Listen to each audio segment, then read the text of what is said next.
rebels' capture of Aleppo from President Bashar al-Assad has brought the Syrian civil war back into focus, jolting front lines that were dormant for years.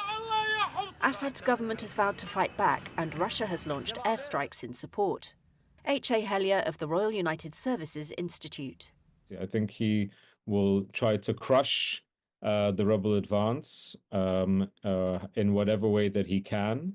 The question will be whether or not he comes to the conclusion that he won't be able to, hence he's got to engage in some sort of political process. So who is leading the rebel advance?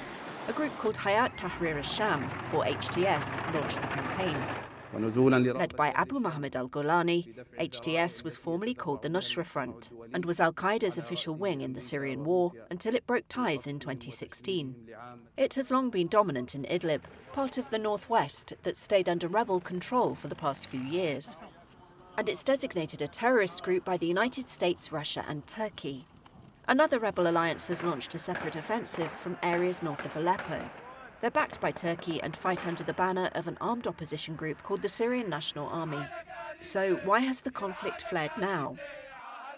Two supporters of the regime, Iran and Russia, are tied up with other conflicts, regionally and in Ukraine. Iran backed Hezbollah in particular, which helped Assad's forces defeat the rebels in the past, suffered major blows in its conflict with Israel over the past few months, now halted by a ceasefire.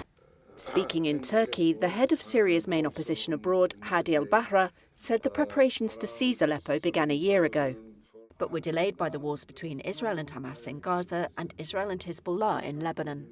And they saw it's not good to have it while there is a war in Lebanon.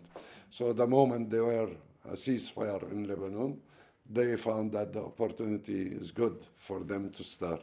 Syria is partitioned into zones with foreign troops on the ground, including the United States and Turkey. A deal between Russia and Turkey has stabilised the situation in the northwest since 2020. Turkey, whose troops are in the northwest, has also expressed growing frustration with Assad's failure to reach a deal with the opposition to end the conflict.